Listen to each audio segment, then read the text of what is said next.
Hello guys, so welcome back po ulit sa ating channel Stock Play. At ngayon po ay muli po tayo mag-update sa mga REIT. And of course, don't forget to subscribe sa ating channel. And pakipress na rin po yung notification bell para palagi po kayong ma-update at ma-notify sa mga bagong videos natin. And of course, everyday tayong nag-upload. At pwede kayong mag-comment kung meron kayong mga requests at iipunin po natin yan. Let's start with REIT. So ito guys, naulit na to at natakilan natin to, pero since yung ating first video for today is about REIT, kaya isasama natin ulit. Ayan. So for this one, napaka-solid ng breakout for this, okay. And as we see, since na-break na yung sinasabi nating resistance, right here, then breakout here, and kasi before sideways siya, diba? Sell up, bounce, sell up, bounce, sell up, then boom. So breakout, so it means right now yung kanyang chart bullish, no? Ayan. So sa part na to, pwedeng mag-rally as high as 37.95, and kasi kung titingnan natin, meron dito mga touches okay sa area na to. Ayan, 37 or sabihin nating 38. Yan, kung magra-round off tayo sa whole number, no? Then syempre, since fresh breakout, dapat magkaroon ng pullback yan or throwback na tinatawag, no? Breakout, then ayan, throwback, no? So for now, since fresh nga, tingnan na lang natin, since this one kasi is overbought na rin sa daily. Ayun, same here sa sa stochastic. Ayan. Then yung 200, ayan, so bullish na to guys, kitang-kita naman na sa chart, Ayan. Then yung next SIRIT, ganda ng breakout ng ARIT, AREIT. Okay, for this one naman, medyo namumula, and let's see kung mag-hold dito if ever man na malaglag ayun sa may trend line natin. Of course, pwedeng mag-hold sa may support 2.75 ayun sa may green box guys. Ayan, so this one will serve as a support for SIRIT right now. Ayan.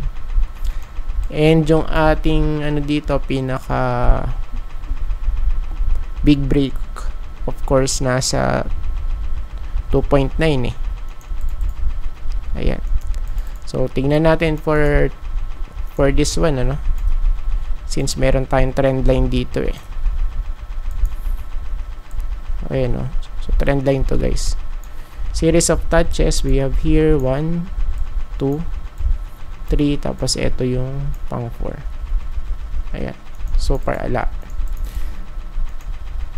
walay pa guys, Then sa daily, ayan, so galing sa taas, it means pwede nga to malaglag guys sa may support natin 2.75 at least,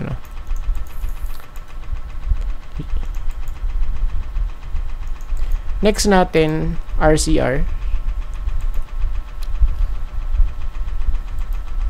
I-check muna natin sa sa weekly para makita natin yung overall trend.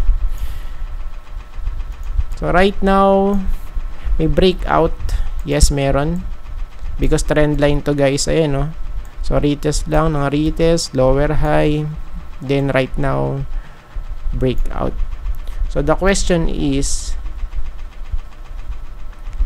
mabe-break kaya yung sa may ano natin, horizontal resistance, no? Ayan. Since we have here a possible ano to, no, cup and handle pattern,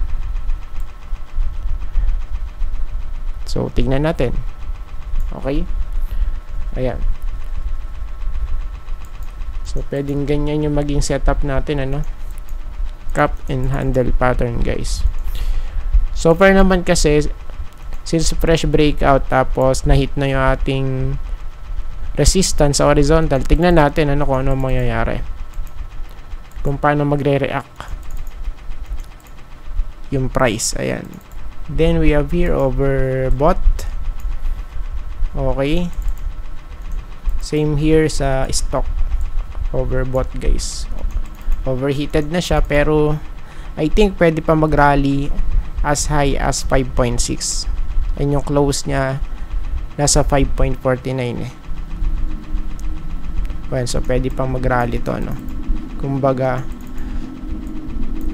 mag-extend, no? For this one. Ayan. Then yung next natin, MREIT, MREIT. Okay, so nag-rally din to. Ayan, pero kung titignan natin, mas nauna yung RCR, ano, kasi nag-breakout na sa may trend line, sa diagonal. So eto, wala pa, still triangle pattern. Ayan. So medyo bounce ito at medyo sumisikip na rin, ano. Ayan. So far may chance naman to na mag-rally as high as 13.4 para mahit lang yung trend line natin sa diagonal. Ayan, no? Ayan. Since triangle pattern kasi ito eh, for MREIT. Then sa daily, so yun nga lang, medyo namumula rito, no? Ayan, so possible divergence. We have here higher high, ayan, sa may price. Then we have here lower high, guys. Lower high. Ayan, no? So yung support nasa 12.74 to 12.6. Ayan. So for now, ito po ang nakikita natin for MREIT. Okay, pwedeng bumalik dun sa may support. Ayan. Then yung 200, of course. Okay, so may confluence dun sa may support, no? Ayan. Then next is Spirit. Last two, guys. Last two. For MREIT, okay, andun pa rin, malapit sa resistance. Medyo malikot, ano? Okay. Then oversold dito, guys, sa stock. So tignan natin, ano? Masyado nang sideways to, guys, kung titingnan natin. Ayan. So sa daily, sideways siya, oh. Ayan, oh. Sideways, guys, no?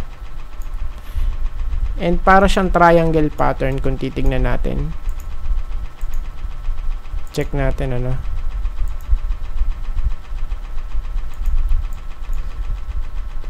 Okay, para siyang triangle pattern, no? Ayan. So let's see, no, kung siya ba ay magbe-breakout, since malapit lang naman to sa resistance, no? 1.91. Okay, so tingnan natin kung magbe-break, guys, ano, or kung hindi, edi sa baba, sa malamang, ano. Ayan.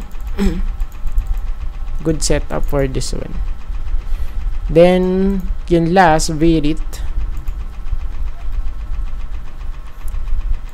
Ay, wait pala. I-save muna natin. Ayan. Save natin, then course, i-update natin yan sa susunod na linggo. Next Saturday, guys, no? For weekly, VREIT Virit, guys, still intact pa rin. And I think may chance talaga to, no, na sumunod sa yapak ni AREIT Arit, guys.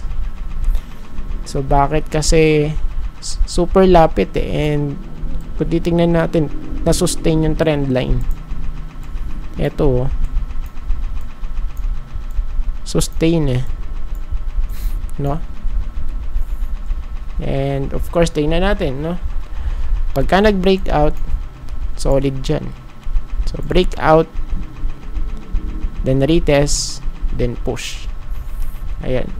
So typical setup lang for this one, ano? Ayan. Then sa daily chart, looks good.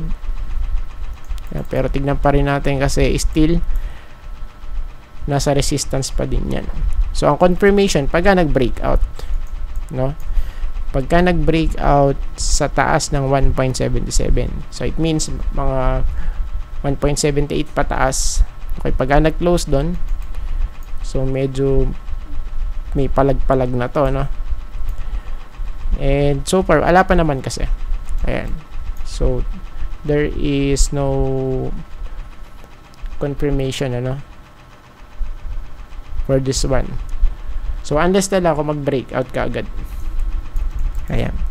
And I think tapos na po tayo, guys, at maraming salamat po sa panonood. See you po sa next video. Bye bye and God bless.